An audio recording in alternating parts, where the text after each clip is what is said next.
فأعوذ باللہ من الشیطان الرجیم بسم اللہ الرحمن الرحیم رب اشرح لی صدری ویسر لی امری واحلل عقدۃ من لسانی یفقہوا قولی۔ السلام علیکم ورحمۃ اللہ وبرکاتہ۔ ناظرین، پروگرام دعا کیجئے کے ساتھ آپ کی خدمت میں حاضر ہیں۔ آج ہم انشاءاللہ حصول علم کی دعاؤں کے موضوع پر گفتگو کریں گے، یعنی انسان اپنے لیے مزید علم کی دعا کرے۔ انسان کو ملنے والی نعمتوں میں سب سے بڑی نعمت علم ہے۔ علم کے بغیر انسان اندھیروں میں ہے، اور خصوصاً اس علم کے بغیر جس کا سورس وحی الہی ہے، جو اللہ سبحانہ وتعالیٰ کی طرف سے ملتا ہے۔ اسی لیے نبی صلی اللہ علیہ وسلم کو یہ دعا سکھائی گئی، وَقُلْ رَبِّ زِدْنِي عِلْمًا، اور آپ کہہ دیجئے کہ اے میرے رب، میرے علم میں اضافہ فرما۔ یعنی آپ کو یہ نہیں کہا گیا کہ آپ کہیے کہ اے رب میرے مال میں اضافہ فرما، یا میری اولاد میں اضافہ فرما، یا کسی اور چیز کی زیادتی کی دعا، بلکہ علم میں اضافے کی دعا۔ اس سے اندازہ ہو سکتا ہے کہ علم انسان کے لیے کتنا فائدہ مند ہے۔ اللہ سبحانہ وتعالیٰ سے دعا کرنے کے آداب ہمیں ہمیشہ یاد رکھنے چاہیے۔ اللہ تعالیٰ کی حمد و ثنا، یا رب لک الحمد کما ینبغی لجلال وجہک وعظیم سلطانک، اور پھر درود شریف پڑھنا نہیں بھولیے۔ جہاں تک علم کا تعلق ہے تو علم والے اور بغیر علم کے برابر نہیں ہو سکتے۔ قرآن مجید میں اللہ تعالیٰ فرماتے ہیں، قل هل يستوي الذین یعلمون والذین لا یعلمون، کیا وہ لوگ جو علم رکھتے ہیں اور وہ جو علم نہیں رکھتے برابر ہو سکتے ہیں؟ ہرگز نہیں۔ یرفع اللہ الذین آمنوا منکم والذین اوتوا العلم درجات، اللہ تعالیٰ ان لوگوں کے درجات بلند کرتا ہے جو ایمان لائے، اور جو علم دیے گئے ان کے درجات تو اور زیادہ بلند ہیں۔ اس لیے انسان کو ہمیشہ علم حاصل کرنے کا حریص بھی ہونا چاہیے، اس کی کوشش کرنی چاہیے، اور اس کے لیے دعا کرنی چاہیے۔ اللہ سبحانہ وتعالیٰ نے جو سب سے پہلی وحی نبی صلی اللہ علیہ وسلم پر اتاری تو اس میں بھی پڑھنے کی تلقین کی گئی۔ فرمایا، اقرأ بسم ربک الذی خلق خلق الانسان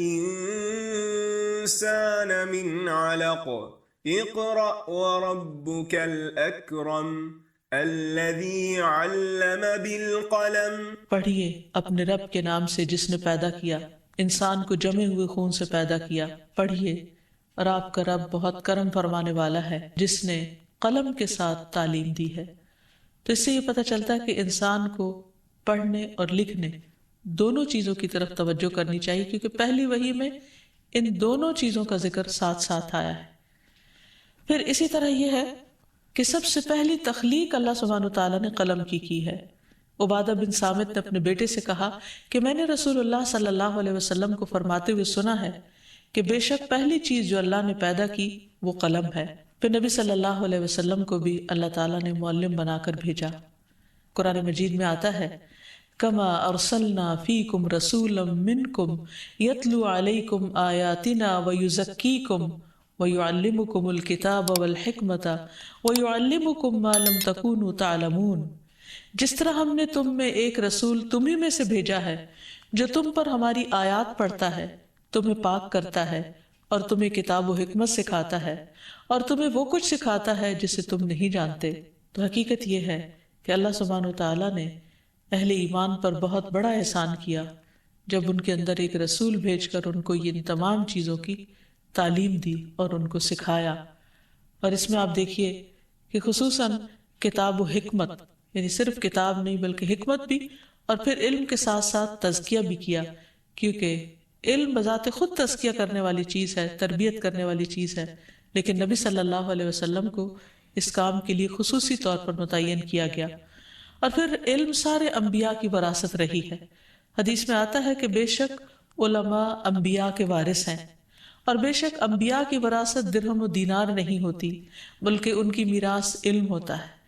جس نے اسے حاصل کیا اس نے انبیاء کی وراثت میں سے بہت بڑا حصہ حاصل کیا۔ دنیا میں وراثت کا مال حاصل کرنے کے لیے انسان کیسی کیسی کوششیں کرتا ہے، لیکن انبیاء کی اس وراثت کو حاصل کرنے کا اس سے بھی زیادہ شوق ہونا چاہیے۔ اور انبیاء کی وراثت دین کا علم ہوا کرتا ہے۔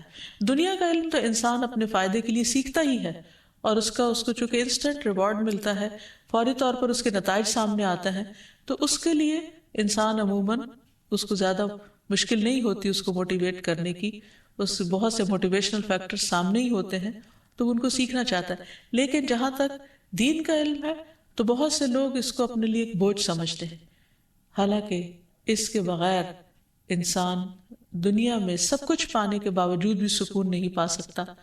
اس لیے بہت ضروری ہے کہ انسان دنیا کے ساتھ ساتھ دین کا علم بھی حاصل کرتا رہے، اور پھر اس کو سیکھنا ہمارے لیے فرض کا درجہ رکھتا ہے۔ فرمایا طلب العلم فریضۃ، علم کا حاصل کرنا فرض ہے۔ یہ کون سا علم ہے جس کا حاصل کرنا فرض ہے؟ یہ وہ علم ہے جس کے بغیر ایک انسان اپنے رب کی عبادت کے تقاضے پورے نہیں کر سکتا جس کے لیے اللہ نے اس کو پیدا کیا ہے۔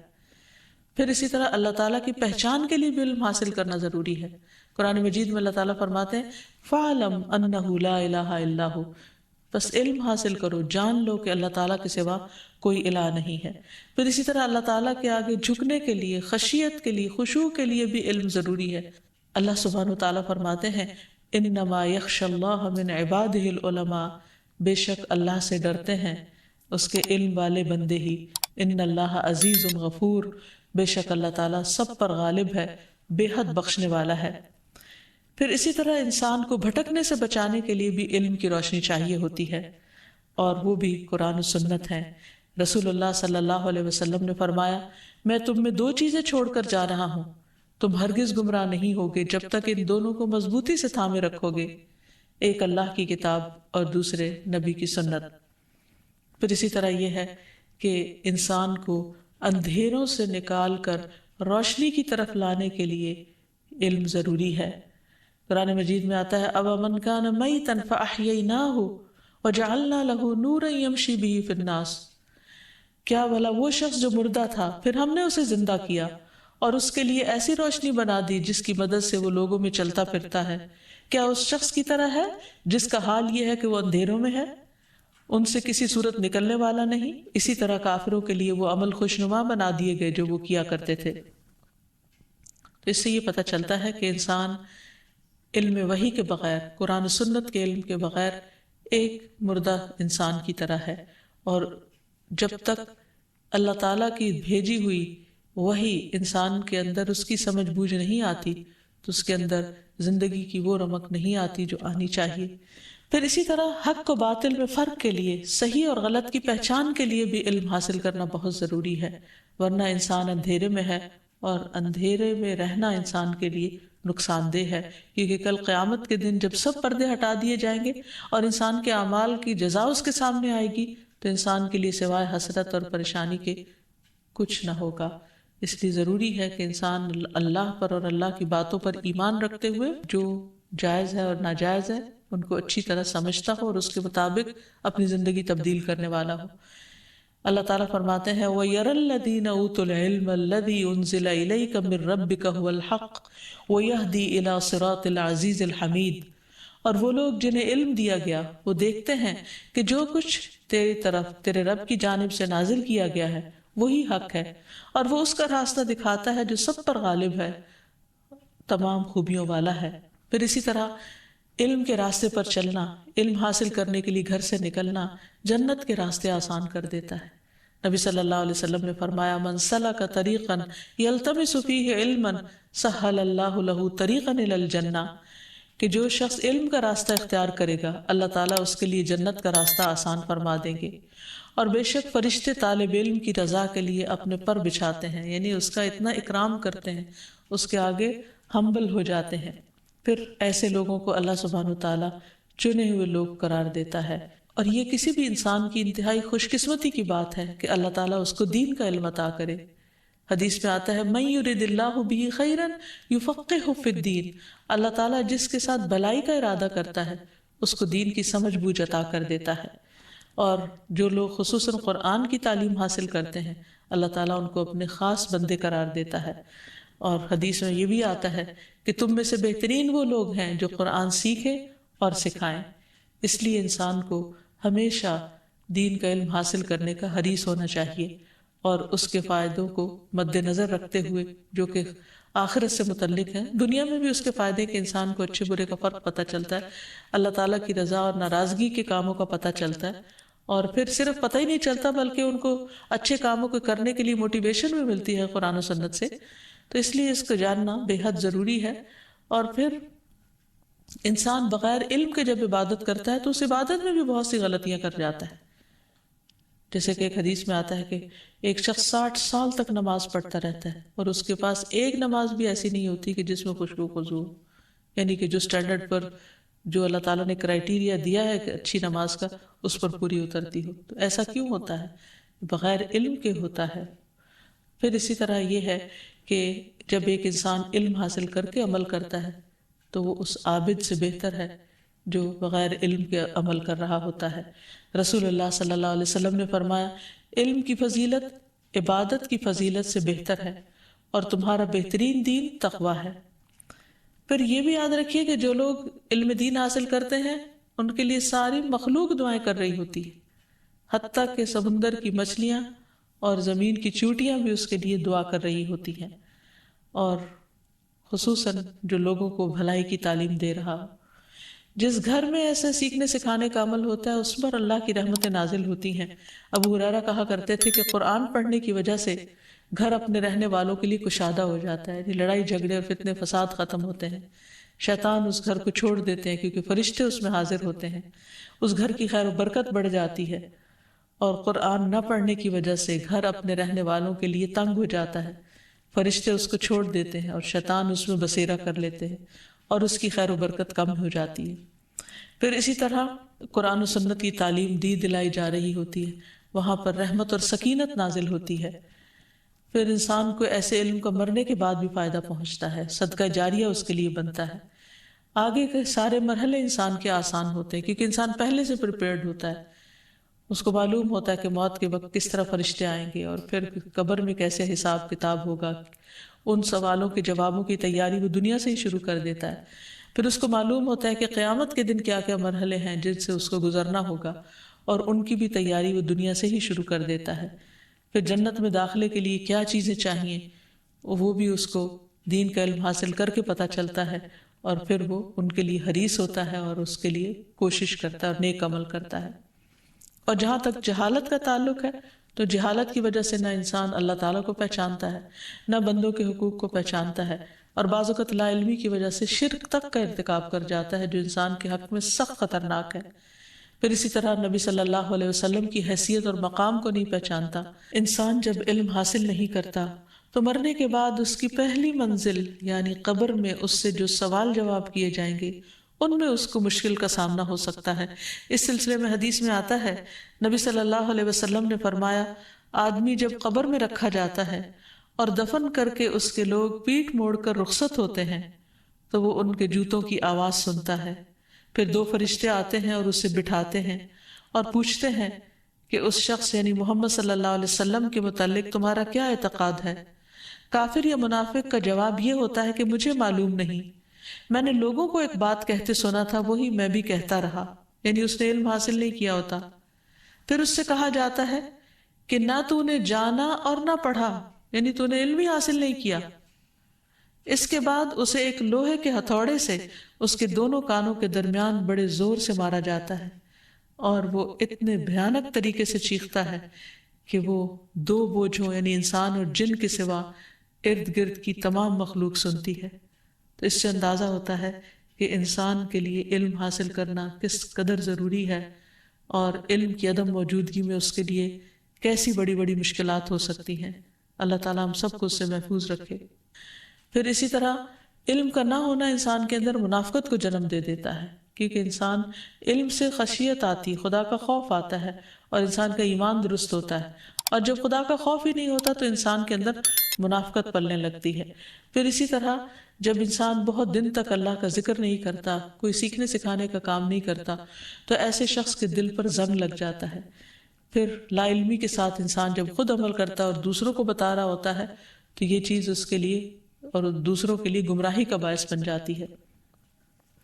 پھر بعض اوقات لا علمی کی وجہ سے اختلافات اور جھگڑے پیدا ہو جاتے ہیں.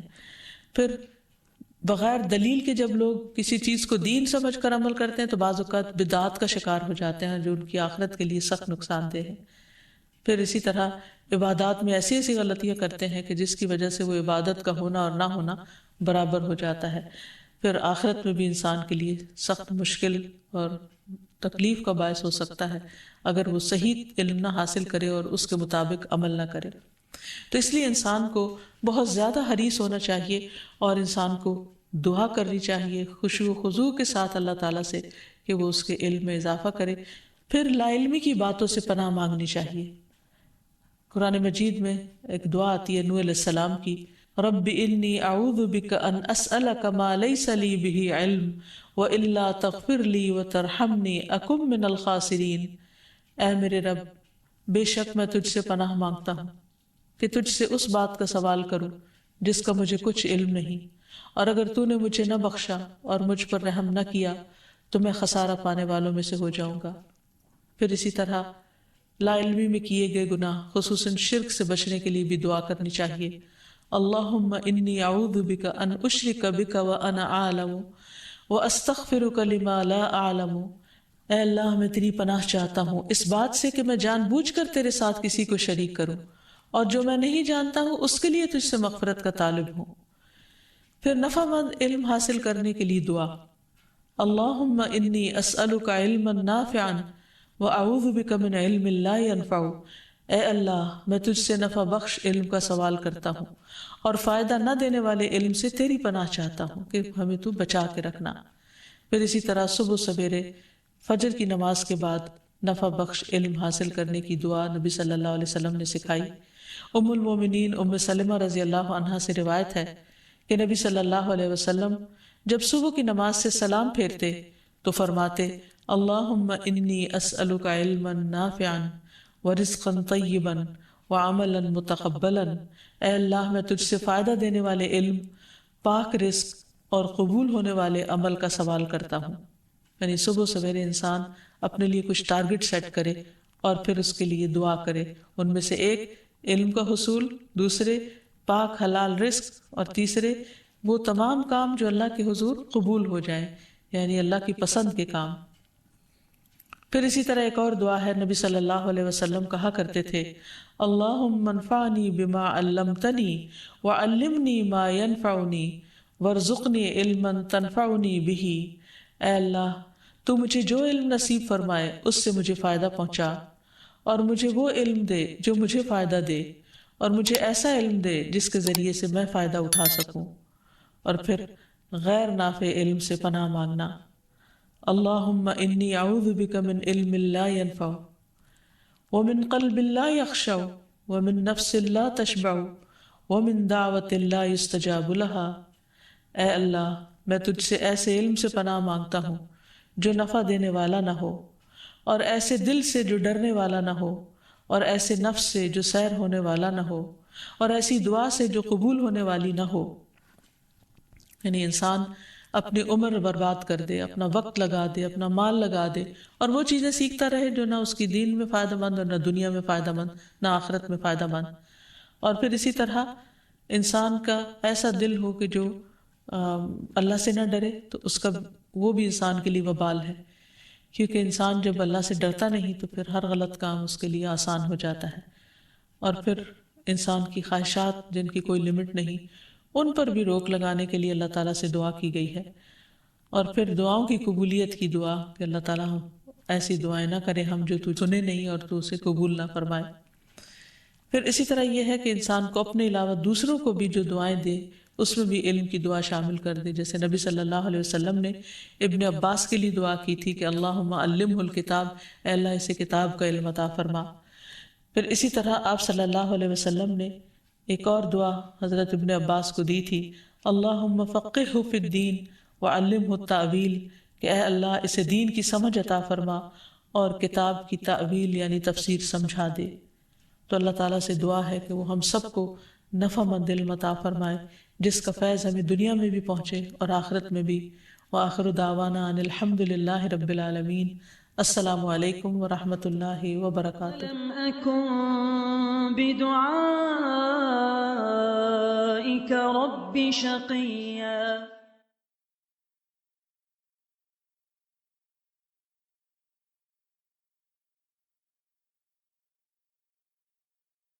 نحمده ونصلي على رسوله الكريم اما بعد فاعوذ بالله من الشيطان الرجيم بسم الله الرحمن الرحيم رب اشرح لي صدري ويسر لي امري واحلل عقدة من لساني يفقهوا قولي۔ السلام علیکم ورحمۃ اللہ وبرکاتہ۔ ناظرین، پروگرام دعا کیجیے کے ساتھ آپ کی خدمت میں حاضر ہیں۔ آج ہم انشاءاللہ استخارے اور خیر پانے کی دعاؤں کے بارے میں گفتگو کریں گے۔ ساری خیر کا مالک اللہ ہے۔ جو بھی نعمتیں ہمارے پاس ہیں وہ سب اللہ سبحانہ وتعالیٰ ہی کی طرف سے ہیں۔ اسی کے لیے ہے حمد و ثنا، اسی کی ہے تعریف اور اسی کے لیے ہے شکر۔ اور ہم مزید اپنی زندگی میں جو بھی خیر چاہتے ہیں اس کے لیے بھی ہمیں اسی کی طرف رجوع کرنا ہے، اور رجوع کرنے سے پہلے اللہ تعالیٰ کی حمد و ثنا اور درود شریف پڑھنا نہیں بھولیے۔ استخارہ کیا ہے؟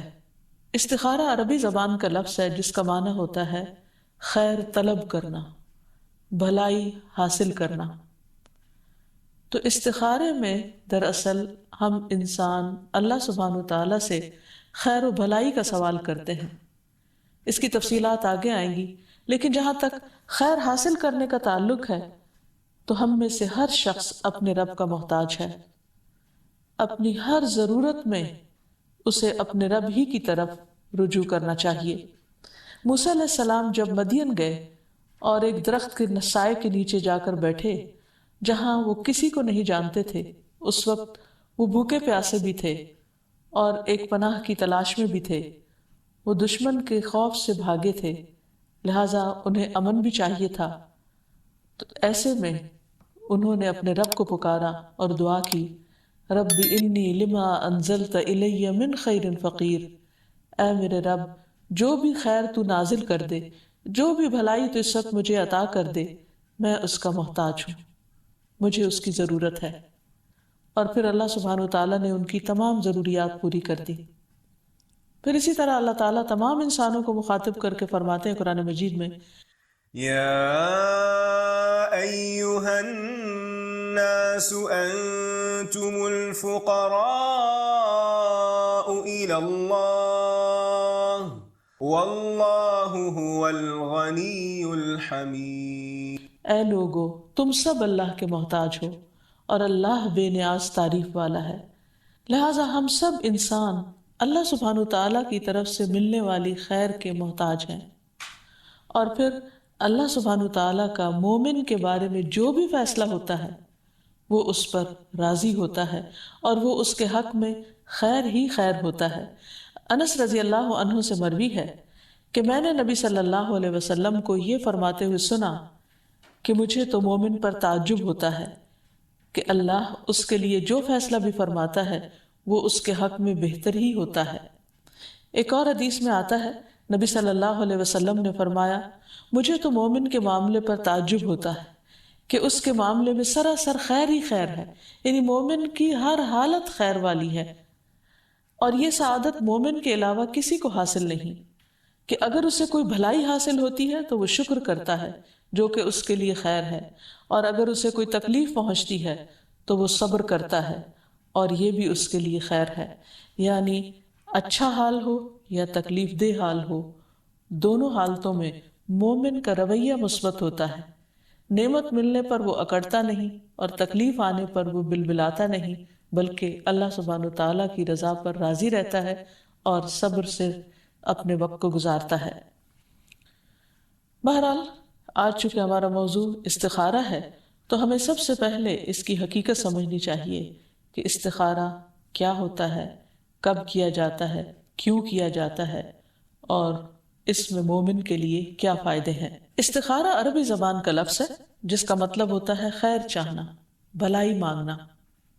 اس میں انسان اللہ سبحانہ تعالیٰ سے دعا کرتا ہے، وہ مسنون دعا جو نبی صلی اللہ علیہ وسلم نے سکھائی، اور اس کے ذریعے اللہ تعالیٰ سے خیر و بھلائی چاہتا ہے۔ اور اس میں کہتا کیا ہے کہ اے اللہ، اگر فلاں کام میری دنیا اور آخرت کے لیے بہتر ہے تو اسے میرے مقدر کر دے، کیونکہ کامل قدرت صرف تجھی کو حاصل ہے، اور اگر یہ کام میری دنیا اور آخرت کے اعتبار سے اچھا نہیں تو تو اس کو مجھ سے پھیر دے اور مجھے اس سے پھیر دے۔ سوال یہ پیدا ہوتا ہے کہ انسان کو اس دعا کی کیا ضرورت ہے یا استخارہ کرنے کی کیا ضرورت ہے؟ تو سب سے پہلی بات تو یہ کہ انسان کمزور پیدا کیا گیا ہے۔ قرآن مجید میں آتا ہے خلق الانسان ضعیفا، کہ انسان کمزور پیدا کیا گیا ہے، اور پھر یہ کہ انسان محتاج ہے، وہ اپنی زندگی کے ہر فیصلے میں اللہ سبحانہ وتعالیٰ سے رہنمائی کا محتاج ہے۔ انسان صرف کھانے پینے کا محتاج نہیں، اپنے فیصلوں میں بہترین رہنمائی کا بھی محتاج ہے۔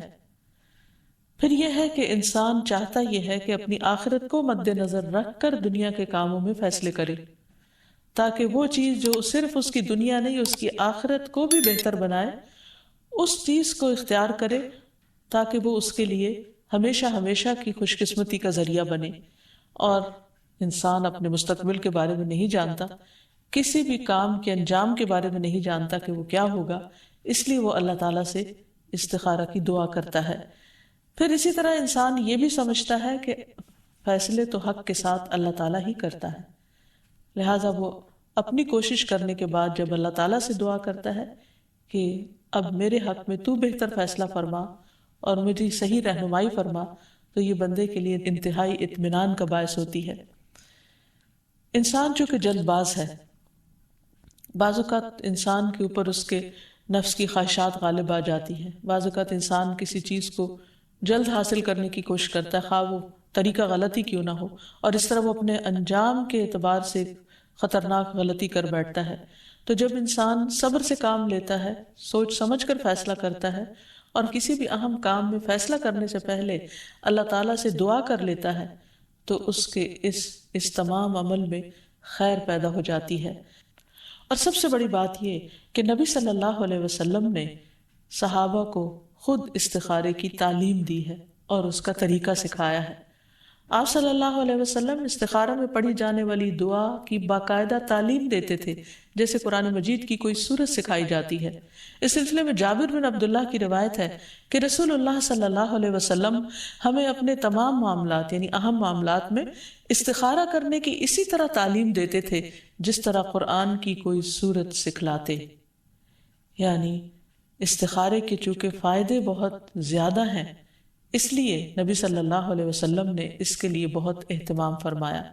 جیسے قرآن مجید پڑھنے، سمجھنے اور اس پر عمل کرنے کے فائدے ہی فائدے ہیں، اسی طرح استخارہ کرنے میں بھی بہت سے فائدے پنہاں ہیں۔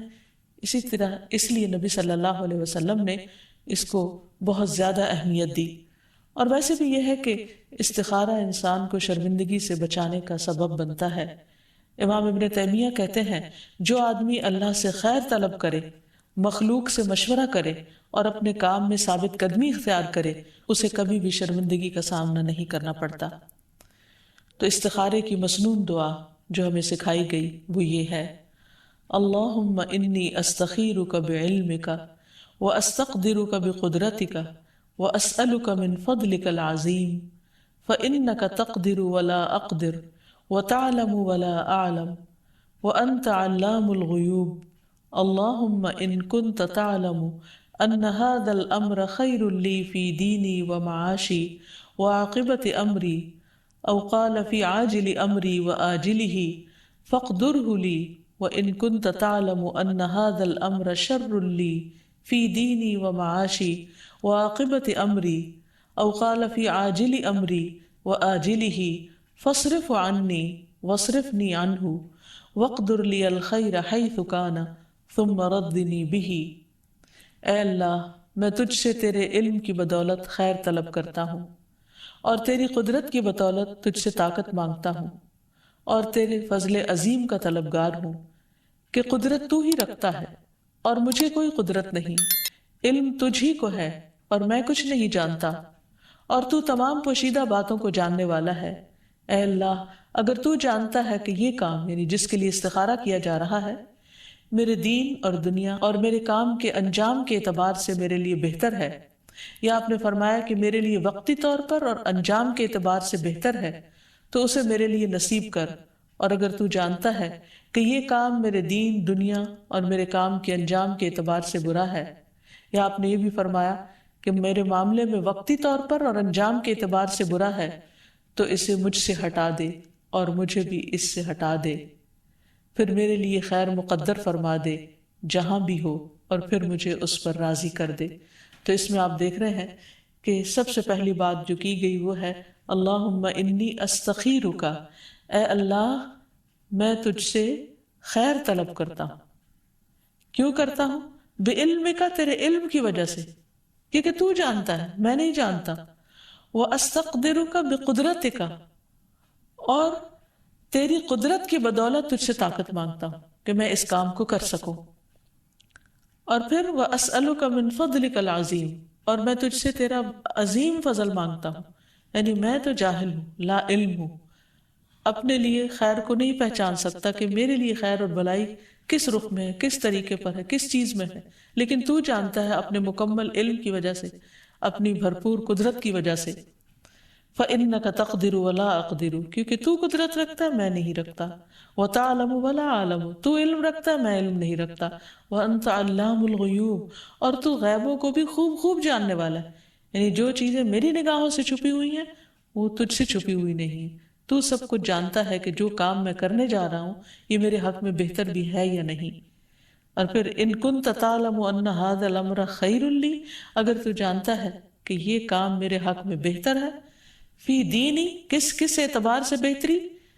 فی دینی، میرے دین میں، و معاشی، اور میرے معاش میں، کام کاروبار میں، وعاقبت امری، اور میرے کام کے انجام میں، یعنی دنیا میں بھی اور آخرت میں بھی یہ کام جو میں کر رہا ہوں اس کا انجام اچھا ہوگا، یا یہ کہ وقتی طور پر، عارضی طور پر، ابھی بھی اور بعد میں بھی، یعنی آخرت میں بھی یہ چیز میرے حق میں بہتر ثابت ہوگی، فقدرہ لی، تو اسے میرے مقدر کر دے، یعنی میرے لیے پھر آسان کر دے کہ میں اس کو کر جاؤں، یا وہ میری قسمت میں کر دے۔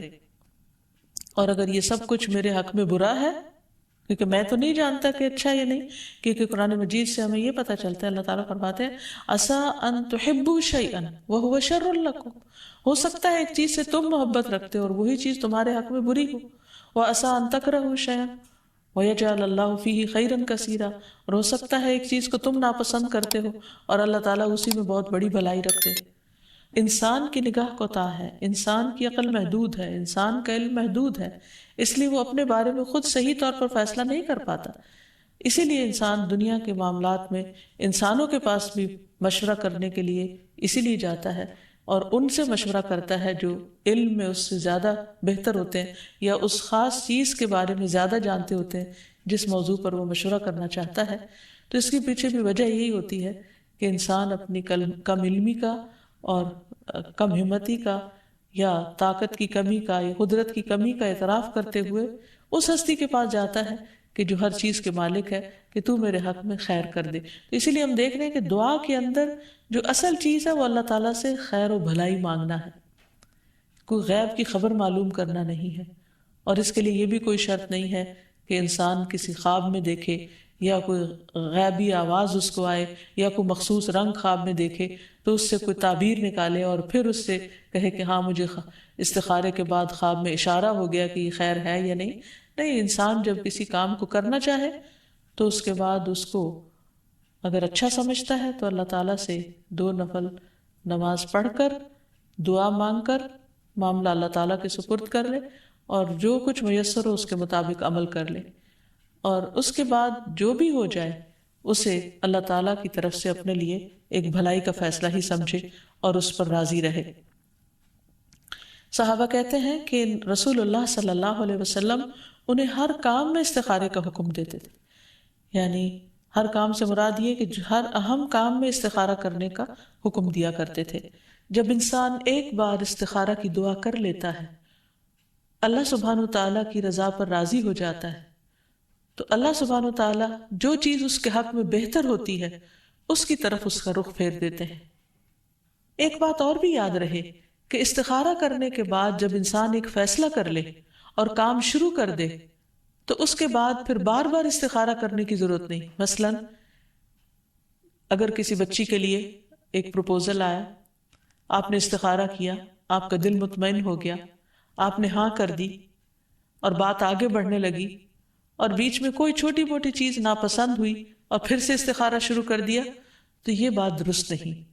قرآن مجید میں آتا ہے فَإِذَا عَزَمْتَ فَتَوَكَّلْ عَلَى اللَّهِ، جب آپ کسی کام کا پکا ارادہ کر لیں یعنی استخارہ وغیرہ کے بعد فَتَوَكَّلْ عَلَى اللَّهِ، تو پھر اللہ پر بھروسہ کریں۔ لیکن یہ یاد رہے کہ یہاں فرض کاموں میں استخارے کا حکم نہیں ہے کہ جیسے آپ کو فرض نماز پڑھنا ہے یا زکوٰۃ ادا کرنا ہے یا حج پہ جانا ہے تو آپ استخارہ کریں کہ میں اپنا فرض ادا کروں یا نہیں، تو ایسا کچھ بھی نہیں ہے۔ پھر اسی طرح حرام کام اگر کوئی کر رہا ہے اس کو چھوڑنا چاہتا ہے تو اس میں بھی استخارے کی ضرورت نہیں ہے۔ حرام حرام ہے، مثلا کوئی شخص شراب پیتا ہے تو اسے اب چھوڑنے کے لیے یہ نہیں کرنا کہ میں پہلے استخارہ کر لوں کہ شراب چھوڑوں یا نہیں۔ جو چیز اللہ نے منع کی ہے اس کو استخارے کے بغیر بھی چھوڑنا ہے کیونکہ اسی میں خیر و بھلائی ہے۔ اصل چیز یہ ہے کہ عام روزمرہ زندگی کے دینی یا دنیاوی امور میں جہاں انسان کو تردد ہوتا ہے یا اہم فیصلے ہوتے ہیں وہاں استخارہ کرنا چاہیے۔ مثلا شادی وغیرہ یا کوئی کاروبار کا ارادہ ہے یا کسی نئی جاب کا ارادہ ہے تو ایسے موقع پر انسان کو استخارہ کرنا چاہیے اور اپنے تردد کو دور کر دینا چاہیے اور اللہ تعالیٰ پر پھر بھروسہ کرنا چاہیے۔ اور اس میں یہ ہے کہ اگر وقت نہ ہو یعنی بہت جلد فیصلہ کرنا ہو، فوراً ڈیسیژن لینا ہو تو صرف دعا پر بھی اکتفا کیا جا سکتا ہے، ورنہ اصل مسنون طریقہ یہ ہے کہ پہلے 2 نفل پڑھے جائیں اور اس کے بعد دعا پڑھی جائے۔ اور پھر یہ کہ مسنون طریقے پر استخارہ کیا جائے، خود استخارہ کیا جائے، جو صاحب معاملہ ہو وہ اپنے لیے خود استخارہ کرے۔ کسی اور سے استخارہ کروانا تو دراصل استخبارہ ہے، یعنی اس سے خبر معلوم کرنا، تو کسی اور کے پاس تو ہمارے لیے کوئی خبر نہیں ہو سکتی کیونکہ کوئی بھی غیب کا علم نہیں جانتا۔ پھر اسی طرح یہ ہے کہ انسان پورے اخلاص اور یقین کے ساتھ استخارہ کرے اور اللہ تعالیٰ پر اعتماد کرے، نماز میں خشوع اور تضرع اختیار کرے، اور یہ نماز فرض نماز کے علاوہ ہوگی، یہ نہیں کہ فرض نماز کے بعد انسان کہے کہ یہ استخارے کی نماز ہے اور اسی میں ہی دعا پڑھ لی جائے۔ ہاں اشد ضرورت کے وقت الگ سے دعا پڑھی جا سکتی ہے، ورنہ اصل طریقہ یہی ہے کہ نفل کے ساتھ دعا پڑھی جائے۔ جب استخارہ کر لے انسان تو اس کے بعد پھر اللہ پر بھروسہ کرے اور اللہ تعالیٰ پر توکل کرتے ہوئے اپنے کام جاری رکھے۔ پھر بعض اوقات یہ سوال ذہن میں آتا ہے کہ کیا استخارہ ایک بار کرنا کافی ہے یا ایک سے زائد بار بھی کیا جائے؟ تو اس میں یہ ہے کہ انسان ایک دفعہ کرنا بھی اس کے لیے کافی ہے، لیکن اگر وہ ایک سے زیادہ بار بھی کرنا چاہے تو یہ نوافل ہے، نوافل کے پڑھنے میں کوئی حرج نہیں ہے۔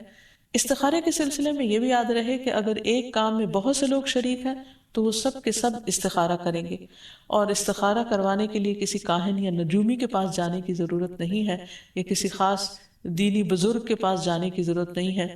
ہر انسان کا اللہ سبحانہ و تعالیٰ کے ساتھ براہ راست تعلق ہونا چاہیے، کیونکہ ہم سب اللہ کی مخلوق ہیں، اور نبی صلی اللہ علیہ وسلم نے کبھی بھی لوگوں کو یہ نہیں کہا کہ آپ میرے پاس آؤ میں تمہارا استخارہ کر کے دیتا ہوں، بلکہ ہر ایک کو دعا سکھائی اور ہر ایک اپنے لیے خود استخارہ کرے۔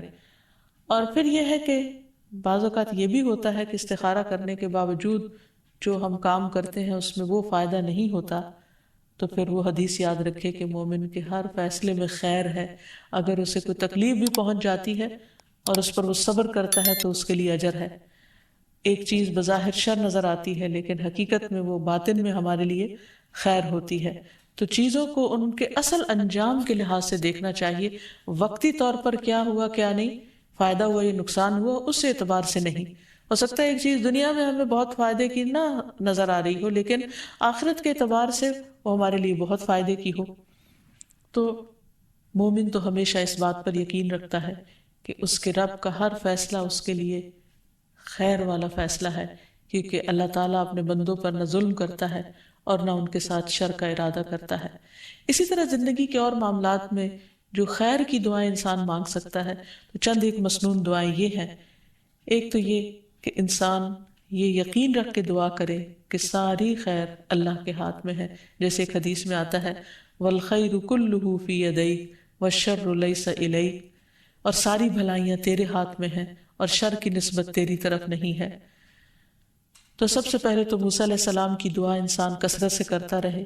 پھر اسی طرح ایک اور دعا ہے اللہم انی اسألک من الخیر کلہ عاجلہ وآجلہ ما علمت منہ وما لم اعلم اللہم انی اسألک من خیر ما سألک عبدک ونبیک محمد صلی اللہ علیہ وسلم وأعوذ بك من شر ما عاذ منه عبدك ونبيك اللهم إني أسألك الجنة وما قرب إليها من قول أو عمل وأسألك أن تجعل كل قضاء قضيته لي خيرا۔ اے اللہ میں تجھ سے ہر خیر کا سوال کرتا ہوں، خواہ وہ فوری ہو یا تاخیر سے، میں اسے جانتا ہوں یا نہیں جانتا۔ اے اللہ میں تجھ سے ہر اس خیر کا سوال کرتا ہوں جس کا سوال تجھ سے تیرے بندے اور تیرے نبی محمد صلی اللہ علیہ وسلم نے کیا ہے، اور ہر اس چیز کے شر سے تیری پناہ میں آتا ہوں جس سے تیرے بندے اور تیرے نبی نے پناہ مانگی ہو۔ اے اللہ میں تجھ سے جنت اور اس کے قریب کر دینے والے ہر قول اور عمل کا سوال کرتا ہوں، اور جہنم اور اس کے قریب کر دینے والے ہر قول اور عمل سے تیری پناہ مانگتا ہوں، اور میں تجھ سے سوال کرتا ہوں کہ تو میرے لیے جو بھی فیصلہ کرے وہ خیر کا فیصلہ فرما۔ پھر اسی طرح کھانے کے بعد مزید خیر کا سوال کرنا۔ رسول اللہ صلی اللہ علیہ وسلم نے فرمایا جب تم میں سے کوئی کھانا کھائے تو یہ دعا پڑھے، اللہم بارک لنا فیہ واطعمنا خیرا منہ، اے اللہ ہمارے لیے اس میں برکت عطا فرما اور ہمیں اس سے بہتر کھانا کھلا۔ پھر اسی طرح یہ ہے کہ انسان دوسروں کو بھی خیر کی دعا دے۔ آپ کے ساتھ کوئی بھی احسان اور بھلائی کرے تو اسے کہیے جزاک اللہ خیرا، کہ اللہ آپ کو بہترین بدلہ عطا کرے۔ وآخر دعوانا ان الحمد للہ رب العالمین۔ السلام علیکم ورحمۃ اللہ وبرکاتہ۔ ولم أكن بدعائك رب شقيا۔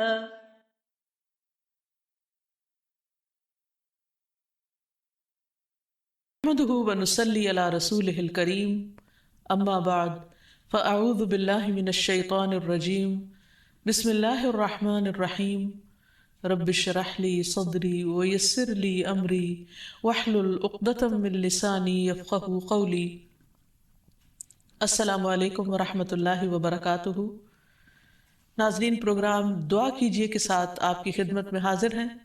آج ہم انشاءاللہ دل کی سلامتی کے لیے دعائیں آپ کے ساتھ شیئر کریں گے، کیونکہ دل ہی تو سب کچھ ہے۔ اگر دل درست ہوا تو سب کچھ درست ہو جائے گا، اور اگر دل بگڑ گیا تو ہر چیز بگڑ جائے گی۔ دنیا اور آخرت دونوں کی کامیابی کا انحصار دل کی سلامتی پر ہے۔ دل ہی زندگی کی بنیاد ہے۔ دل نہ رہے، دل کام نہ کرے تو انسان زندہ نہیں رہ سکتا۔ اسی طرح انسان کی اخلاقی، روحانی، ایمانی صحت کا انحصار بھی دل کی سلامتی پر ہے۔ تو ہمیں اس سلسلے میں کوشش کے ساتھ ساتھ اللہ سبحانہ وتعالیٰ سے دعا بھی کرنی چاہیے۔ دعائیں تو آپ کو بعد میں بتائیں گے، سب سے پہلے خود دعا مانگنے کی اہمیت۔ رسول اللہ صلی اللہ علیہ وسلم نے ابن عباس سے فرمایا تھا کہ اے بیٹے، اذا سألت فاسأل اللہ، جب تم سوال کرو تو اللہ ہی سے کرو، وَإِذَا اسْتَعَنْتَ فَاسْتَعِنْ بِاللَّهِ، اور اگر تم مدد مانگو تو اللہ ہی سے مدد مانگو۔ یعنی ہر معاملے میں اپنے رب کے سامنے ہاتھ پھیلاؤ، اسی سے توقع رکھو، اسی پر توکل کرو اور اس سے مانگتے رہو، کیونکہ مانگنا اس کو پسند ہے۔ وہ مانگنے والوں سے، یعنی اللہ سے جو مانگتے ہیں ان سے وہ محبت کرتا ہے، اور اللہ کے سوا کسی اور کو نہیں پکارنا چاہیے۔ اس سلسلے میں قرآن مجید میں آتا ہے ان الذین تدعون من دون اللہ عباد امثالکم فادعوہم فلیستجیبوا لکم ان کنتم صادقین۔ جن لوگوں کو تم اللہ کے سوا پکارتے ہو وہ تو تمہاری ہی طرح کے بندے ہیں، یعنی ان سے مانگتے ہو، انسانوں سے مانگتے ہو۔ اگر تم اپنے دعوے میں سچے ہو تو ضروری ہے کہ جب تم انہیں پکارو تو وہ تمہیں اس کا جواب دیں۔ خصوصاً مرے ہوئے لوگوں کو اگر پکارا جائے تو وہ ہماری پکار کہاں سے سن سکتے ہیں؟ سویا ہوا انسان ہماری پکار نہیں سنتا تو فوت شدہ کیسے سن سکتا ہے؟ اسی لیے قرآن مجید میں اللہ کے سوا کسی اور سے مانگنے سے، دعا کرنے سے منع کر دیا گیا۔ فرمایا فَلَا تَدْعُ مَعَ اللَّهِ إِلَٰهًا آخَرَ فَتَكُونَ مِنَ الْمُعَذَّبِينَ، بس اللہ کے ساتھ کسی اور کو الہ نہ پکاریے۔ یعنی الہ وہ ہوتا ہے جس کے پاس انسان اپنی حاجات لے کر جاتا ہے، جس سے دعا کرتا ہے، جس کے آگے سجدہ کرتا ہے، جس کے نام پر قربانی کرتا ہے، جس کو خوش کرنے کے لیے سارے کام کرتا ہے، بھاگ دوڑ کرتا ہے۔ تو اللہ کے ساتھ کسی اور کو الہ نہ پکاریے، ورنہ آپ بھی سزا پانے والوں میں سے ہو جائیں گے۔ یعنی اللہ سبحانہ وتعالیٰ کسی صورت میں بھی شرک کو پسند نہیں فرماتے۔ اور پھر یہ بھی یاد رکھیے کہ دعا کرنے سے پہلے اللہ سبحانہ وتعالیٰ کی حمد و ثنا ضروری ہے. لا الہ الا اللہ وحدہ لا شریک لہ لہ الملک و لہ الحمد وہو علی کل شیء قدیر. اس کلمے کو پڑھیے یا کوئی اور حمد و ثنا کے الفاظ جو بھی آپ کی چوائس کے ہوں، کیونکہ حمد و ثنا تو اصل میں اللہ کی محبت کے ساتھ ہی آتی ہے. جتنی محبت زیادہ ہوگی اتنی خوشی کے ساتھ آپ اللہ کی تعریف کریں گے. پھر اسی طرح درود شریف پڑھنا نہیں بھولیے. درود شریف پڑھنے سے 10 رحمتیں آتی ہیں، دعائیں قبول ہوتی ہیں. اور پھر یہ کہ دین اور دنیا کی ہر بھلائی اللہ تعالیٰ ہی سے مانگیے. اور خصوصاً ہمارے آج کا جو موضوع ہے یعنی قلب سلیم، سلامت دل، اس کی دعا اللہ سبحانہ و تعالیٰ سے مانگیے کہ اے اللہ تو مجھے قلب سلیم سلامت دل عطا فرما. کیونکہ قیامت کے دن انسان کو نہ مال کام آئے گا نہ بیٹے کام آئیں گے مگر جو اللہ کے پاس سلامت دل لے کر آیا. اللہ تعالیٰ فرماتے ہیں يوم لا ينفع مال ولا بنون إلا من أتى الله بقلب سليم. جس دن مال اور بیٹے کام نہیں آئیں گے مگر وہ جو اللہ کے پاس سلامت دل لے کر آیا. کیونکہ اگر دل درست ہو تو تمام جسم درست، تمام کام درست، اور اگر دل بگڑ جائے تو ہر چیز بگڑ جاتی ہے. رسول اللہ صلی اللہ علیہ وسلم نے فرمایا بے شک جسم میں گوشت کا ایک ٹکڑا ہے، اگر اس کی اصلاح ہو گئی تو تمام جسم کی اصلاح ہو گئی، اور اگر وہ خراب ہو جاتا ہے تو سارا جسم خراب ہو جاتا ہے. سنو وہ دل ہے. اور پھر آپ نے دل ہی کی طرف اشارہ کرتے ہوئے فرمایا کہ التقویٰ ہا ہونا، تقوی یہاں پر ہوتا ہے، یعنی اللہ کا ڈر جو تمام معاملات کو درست کرتا ہے. دل کے سلسلے میں یہ بات بھی یاد رہے کہ دل کی حالت ہمیشہ بدلتی رہتی ہے. اگر آپ ایک دفعہ اپنے دل کو صحیح رستے پر لے بھی آئے تو کوئی گارنٹی نہیں کہ وہ ہمیشہ صحیح رہے گا، کیونکہ اس کے پلٹنے میں کچھ دیر نہیں لگتی. اس بات کو حدیث میں بہت اچھی طرح بیان کیا گیا ہے. رسول اللہ صلی اللہ علیہ وسلم نے فرمایا بے شک قلب کو قلب اس لیے کہتے ہیں کہ وہ پلٹتا رہتا ہے، اور دل کی مثال تو اس پر کسی ہے جو کسی درخت کے تنے کے ساتھ لٹکا ہوا ہو اور ہوا اسے الٹ پلٹ کرتی رہتی ہو، کبھی سیدھا کبھی الٹا. اس لیے سلامت دل رکھنا ایک بہت ہی مشکل کام ہے، کیونکہ انسان کبھی اس میں شکوک و شبہات آ جاتے ہیں، کبھی خواہشات اور شہوات آ جاتی ہیں، کبھی انسان کا ایمان بڑھنے لگتا ہے کبھی گھٹنے لگتا ہے. تو دل کی حالتیں تبدیل ہوتی رہتی ہیں. دعا یہ کرنی چاہیے کہ ہماری موت اس حالت میں آئے کہ ہمارا دل اللہ کے رب ہونے پر راضی ہو، محمد صلی اللہ علیہ وسلم کے نبی ہونے پر اور اسلام کے دین ہونے پر، اور ہم اللہ تعالیٰ کے بارے میں اچھا گمان لیے ہوئے اس دنیا سے رخصت ہوں. دل کی تبدیلی کے بارے میں ایک اور حدیث میں بھی آتا ہے، نبی صلی اللہ علیہ وسلم نے فرمایا ابن آدم کا دل اس ہنڈیا سے بھی زیادہ تیزی کے ساتھ بدلتا ہے جو خوب کھول رہی ہو. یعنی دل کی حالت اتنی تیزی سے اگر تبدیل ہوتی ہے اور اس میں کچھ دیر نہیں لگتی، کس قدر ڈرنے کی بات ہے. سلامت دل کی دعائیں کرنے سے پہلے ہمیں چند ان باتوں کا بھی تذکرہ کر لینا چاہیے کہ جو انسان کے دل کی بیماریوں کا سبب بنتے ہیں. جسمانی بیماریوں کے تو بہت سے اسباب ہو سکتے ہیں، لیکن عموماً ہم روحانی بیماریاں، اخلاقی بیماریاں یا دل کے تزکیے سے متعلق جو بیماریاں ہیں ان کا ذکر نہیں کرتے. تو آئیے دیکھتے ہیں کہ وہ کون سی چیزیں ہیں جو دل کو بیمار کرتی ہیں. اس میں ایمان کے بعد کفر، ناشکری، یہ دل کی بیماری کا سبب بنتی ہے. پھر اسی طرح اللہ سبحانہ تعالیٰ سے زیادہ اوروں کا خوف، یعنی اللہ تعالیٰ اس بات کا حقدار ہے کہ سب سے زیادہ ہم اس سے ڈریں. ہم عموماً اپنے ظاہر کے بارے میں کیوں اتنے کانشیس ہوتے ہیں؟ کیونکہ لوگ دیکھتے ہیں، اور دل کے بارے میں غافل ہوتے ہیں، حالانکہ اللہ سبحانہ تعالیٰ اس کو دیکھتے ہیں. پھر اللہ تعالیٰ کے ذکر سے روگردانی دل کو بیمار کر دیتی ہے. نبی صلی اللہ علیہ وسلم نے فرمایا اس شخص کی مثال جو اپنے رب کو یاد کرتا ہے اور جو اپنے رب کو یاد نہیں کرتا زندہ اور مردہ جیسی ہے. یعنی اتنا بڑا فرق ہے. پھر اسی طرح مشکلات میں اللہ تعالیٰ کی طرف رجوع نہ کرنا، یہ دل کو بیمار کر دیتا ہے. نمازیں چھوڑنا، خصوصاً جمعہ چھوڑ دینا، فرائض سے پیچھے رہنا. نبی صلی اللہ علیہ وسلم منبر کی سیڑھیوں پر چڑھتے ہوئے فرما رہے تھے لوگ جمعہ کی نماز چھوڑنے سے باز آ جائیں، ورنہ اللہ ان کے دلوں پر مہر لگا دے گا، پھر وہ غافلوں میں سے ہو جائیں گے۔ اسی طرح بلا عذر بلا وجہ نماز چھوڑ دینا، آپ صلی اللہ علیہ وسلم نے فرمایا جو شخص سستی کی وجہ سے بلا عذر 3 جمعے چھوڑ دے، اللہ تعالیٰ اس کے دل پہ مہر لگا دیتا ہے۔ پھر اسی طرح قرآن میں غور و فکر نہ کرنا، یہ دلوں کو بیمار کر دیتا ہے۔ علم سے دوری، سیکھا ہوا علم بھلا دینا، پھر آیات سے نصیحت نہ لینا، یعنی قرآن مجید پڑھنا، تلاوت کرنا، لیکن اس میں غور و فکر نہ کرنا اور اس سے کوئی سبق حاصل نہ کرنا، پھر سیکھ کر سمجھ کر اپنی مرضی کرنا اور غلط رستوں پر چلنا۔ پھر غلط کاموں کے بھی ایسے برے نتائج ہوتے ہیں جن کی وجہ سے دل سخت ہو جاتے ہیں، جیسے گناہ کرنا دلوں پر غلبہ پانے والا ہے، یعنی گناہ کے اثرات ہوتے ہیں، گناہ دلوں کو زنگ آلود کر دیتے ہیں، گناہ سے دلوں کی روشنی ختم ہو جاتی ہے۔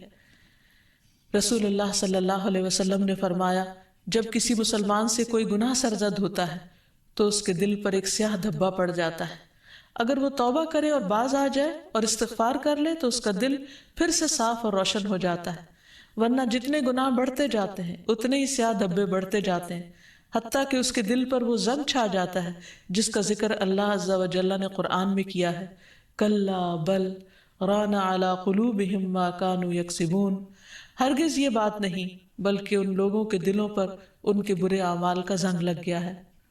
پھر اسی طرح غلط تمنائیں یعنی حرام چیزوں کی خواہش کرنا، یہ دلوں کو بیمار کرنے کا سبب ہوتا ہے۔ دنیا کی حد سے زیادہ محبت اور موت سے نفرت اور آخرت سے غفلت اور صرف دنیا کی فکر کرتے رہنا، دنیا ہی کے غم پالتے رہنا، یہ دلوں کو بیمار کر دیتا ہے۔ یعنی انسان جب اللہ تعالیٰ کے حقوق میں کمی کرتا ہے، بندوں کے حق میں کمی کرتا ہے، بد اخلاقی کرتا ہے، تو پھر دلوں کے اوپر میل چڑھنے لگتی ہے، دل سیاہ ہونے لگتے ہیں اور دل بیمار ہونے لگتے ہیں اور قلب سلیم سے بہت دور ہو جاتے ہیں۔ پھر اسی طرح محض اپنی خواہشات کی پیروی کرنا، نبی صلی اللہ علیہ وسلم نے فرمایا مجھے تمہارے متعلق ان گمراہ کن خواہشات سے سب سے زیادہ اندیشہ ہے جن کا تعلق تمہارے پیٹ اور تمہاری شرمگاہ سے ہوتا ہے، اور اپنی مرضی پر چلنے کی گمراہی کا بھی اندیشہ ہے۔ پھر اسی طرح کثرت کلام اور کثرت طعام، بہت کھانا، بہت باتیں کرنا، یہ بھی دلوں کو سخت کر دیتی ہیں چیزیں۔ پھر ضرورت سے زیادہ سونا، یہ بھی دل کی سختی کا باعث ہوتا ہے۔ تو یہ چند ایک چیزیں ہیں جو دلوں کو بیمار کرنے کا سبب ہے۔ حقیقت یہ کہ ہر وہ چیز جو اللہ کو ناراض کرنے والی ہے، خواہ اس کا تعلق سوچ سے ہو یا گفتگو سے ہو یا عمل اور رویے سے ہو، یہ تمام تر چیزیں انسان کے دل کی خرابی کا باعث بنتی۔ پھر اللہ کا ذکر کثرت سے کرنا، فرمایا وَاذْكُرُوا اللَّهَ كَثِيرًا لَعَلَّكُمْ تُفْلِحُونَ، اور اللہ کو بہت زیادہ یاد کرو تاکہ تم فلاح پاؤ۔ پھر اسی طرح زبان کی اصلاح کرنا، انس بن مالک سے روایت ہے رسول اللہ صلی اللہ علیہ وسلم نے فرمایا کسی آدمی کا ایمان درست نہیں ہوتا یہاں تک کہ اس کا دل درست ہو، اور اس کا دل درست نہیں ہوتا یہاں تک کہ اس کی زبان درست ہو جائے۔ یعنی دل کی اصلاح کا تعلق زبان کی اصلاح کے ساتھ ہے۔ اگر ایک شخص زبان سے اچھے الفاظ نکالے گا تو اس کا دل یقیناً اچھا ہو جائے گا۔ پھر اسی طرح شک والی چیزوں کو چھوڑنا، کیونکہ شک انسان کو بے چین کر دیتا ہے، دلوں کے اندر اضطراب پیدا کر دیتا ہے۔ پھر اسی طرح نیکی اور برائی کی پہچان حاصل کرنا، کیونکہ اگر انسان کا دل نیکی کے کاموں کو نیک سمجھے اور اس پر گواہی دے اور برائی کو برائی سمجھے تو اس سے انسان کا دل سیدھے رستے پہ چل پڑتا ہے۔ پھر کثرت سے موت کو یاد کرنا، کیونکہ موت کی یاد دلوں کی تزکیہ اور پیوریفیکیشن کا ذریعہ بنتی ہے۔ پھر اخلاقی برائیوں سے پرہیز کرنا، پھر یتیم اور مسکین کا خیال رکھنا۔ ایک شخص نے نبی صلی اللہ علیہ وسلم سے دل کی سختی کی شکایت کی تو آپ صلی اللہ علیہ وسلم نے فرمایا کہ یتیم کے سر پر ہاتھ پھیرو، کیونکہ یہ دل کو نرم کرتا ہے۔ پھر اسی طرح بعض علماء نے کہا کہ دل کی اصلاح 5 چیزوں کے ساتھ ہوتی ہے۔ نمبر 1 غور و فکر کرتے ہوئے قرآن مجید کی تلاوت کرنا۔ نمبر 2 پیٹ کو خالی رکھنا یعنی روزہ وغیرہ رکھنا۔ نمبر 3 رات کا قیام، سحری کے وقت اللہ کے آگے گڑ گڑانا، کیونکہ رات کے اس حصے میں دعائیں بہت قبول ہوتی ہیں۔ نمبر 4 نیک لوگوں کی مجلسوں کو اختیار کرنا، اچھی صحبت۔ اور نمبر 5 حلال کھانا۔ پھر اسی طرح گناہ کے بعد فوراً توبہ کر لینا، کیونکہ جب انسان گناہ کرتا ہے تو دل پر سیاہ دھبا پڑ جاتا ہے، اور اگر انسان توبہ کر لیتا ہے تو وہ دل پھر سے صاف اور روشن ہو جاتا ہے۔ اور اب آتی ہے باری دعاؤں کی کہ انسان اللہ سبحانہ وتعالیٰ سے قلب سلیم مانگتا رہے اور دل کی اصلاح کی دعا کرتا رہے۔ اس سلسلے میں سب سے بہترین نسخہ کثرت سے استغفار کرنا ہے، کیونکہ انسان جب بخشش مانگتا ہے اللہ تعالیٰ سے، گناہوں کی معافی مانگتا ہے، تو دل روشن ہونے لگتا ہے، دل چمکنے لگتا ہے، کیونکہ دلوں کا میل کچیل پھر اترنے لگتا ہے۔ اس سلسلے میں رسول اللہ صلی اللہ علیہ وسلم نے فرمایا، میرے دل پر پردہ سا آ جاتا ہے، اسی وجہ سے میں ایک دن میں 100 مرتبہ اللہ سے استغفار کرتا ہوں۔ یہ اللہ کے رسول صلی اللہ علیہ وسلم فرما رہے ہیں۔ آپ صلی اللہ علیہ وسلم استغفار کی کثرت کو دلوں کی روشنی کا ذریعہ بتا رہے ہیں۔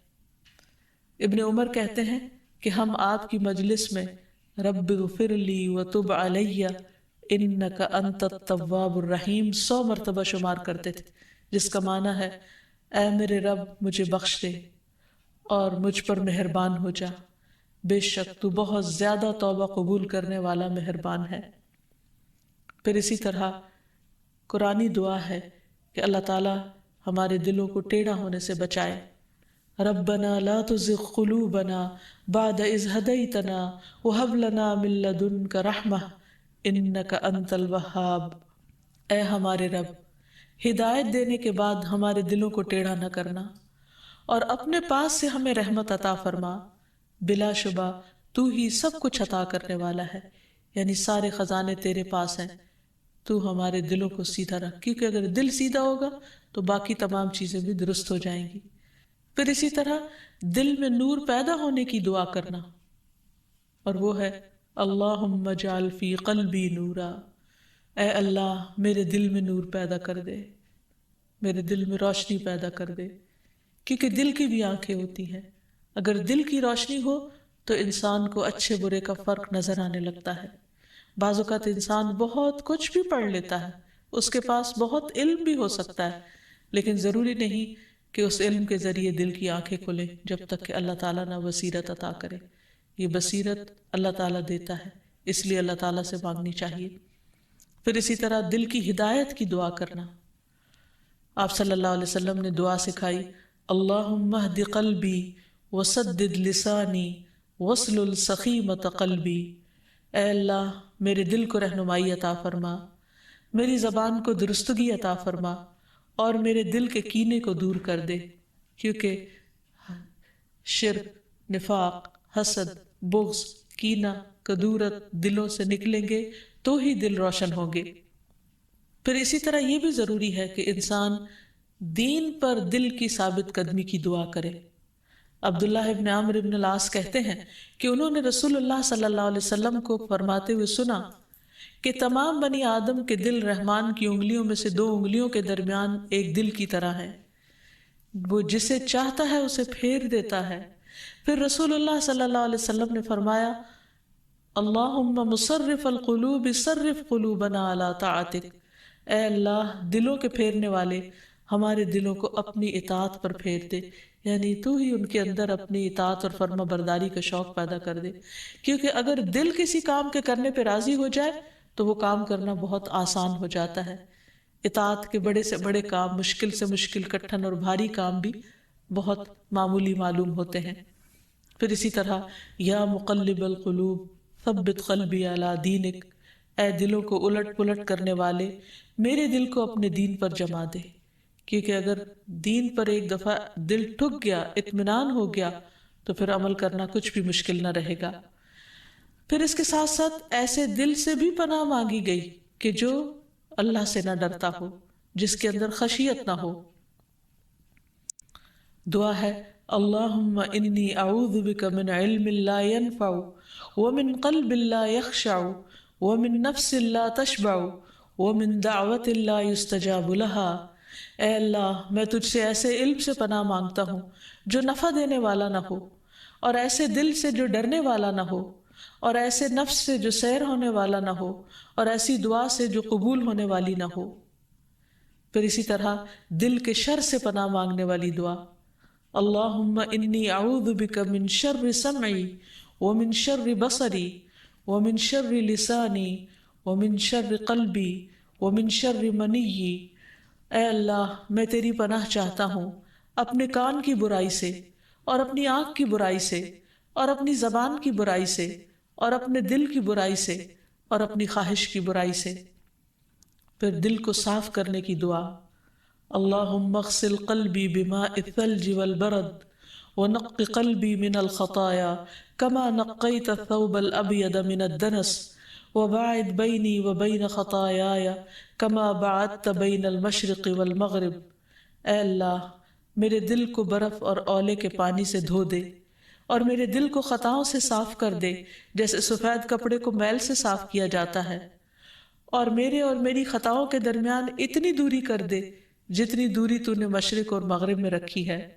تو اللہ تعالیٰ سے دعا ہے کہ وہ ہمارے دلوں کی اصلاح کر دے، وہ ہمارے دلوں کا تزکیہ کر دے، وہ ہمیں سلامت دل عطا کر دے تاکہ ہم دنیا اور آخرت میں کامیاب ہو سکے۔